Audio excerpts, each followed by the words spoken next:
The meeting of two personalities is like the contact of two chemical substances. If there is any reaction, both are transformed.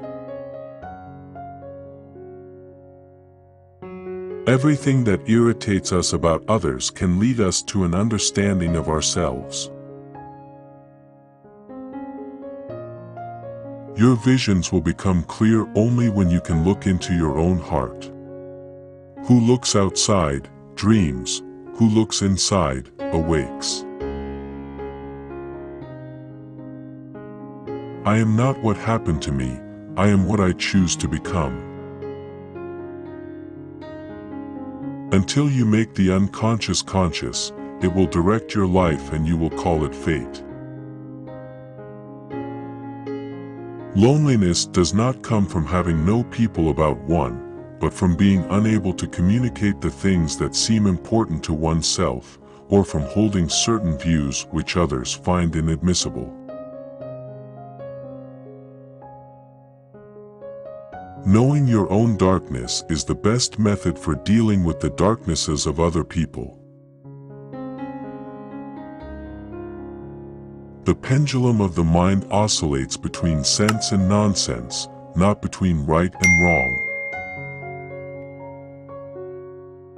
Every form of addiction is bad, no matter whether the narcotic be alcohol, morphine, or idealism. As a child I felt myself to be alone, and I am still, because I know things and must hint at things which others apparently know nothing of, and for the most part do not want to know. People will do anything, no matter how absurd, to avoid facing their own souls.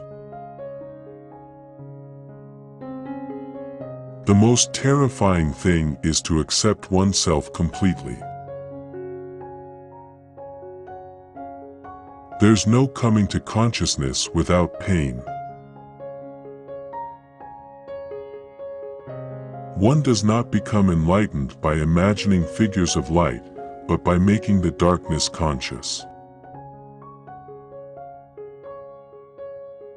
People will do anything, no matter how absurd, in order to avoid facing their own souls. One does not become enlightened by imagining figures of light, but by making the darkness conscious.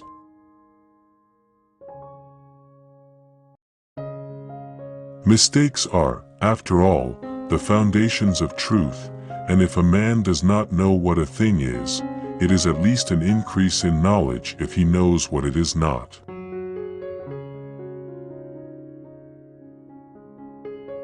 As far as we can discern, the sole purpose of human existence is to kindle a light of meaning in the darkness of mere being.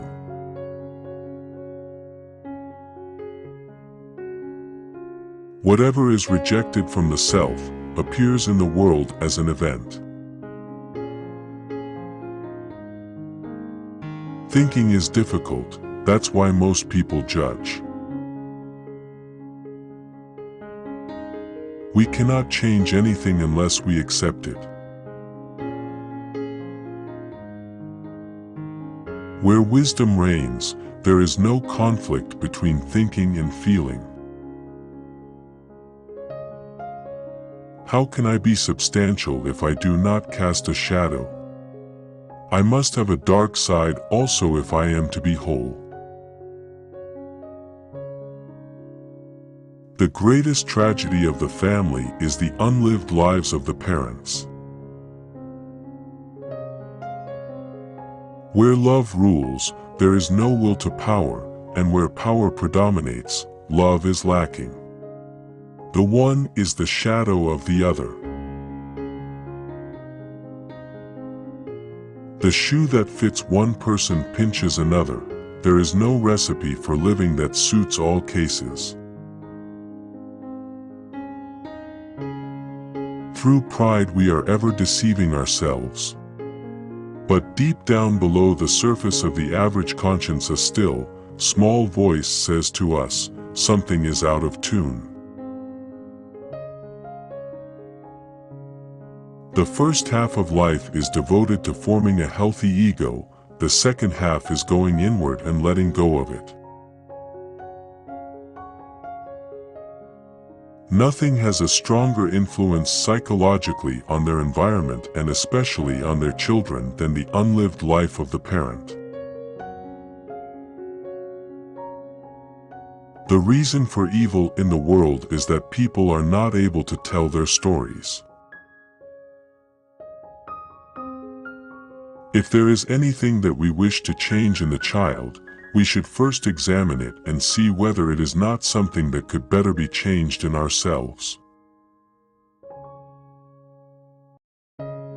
Even a happy life cannot be without a measure of darkness, and the word happy would lose its meaning if it were not balanced by sadness. There can be no transforming of darkness into light and of apathy into movement without emotion. If one does not understand a person, one tends to regard him as a fool. Every mother contains her daughter in herself, and every daughter her mother, and every mother extends backwards into her mother and forwards into her daughter. Without this playing with fantasy, no creative work has ever yet come to birth. The debt we owe to the play of the imagination is incalculable. A particularly beautiful woman is a source of terror.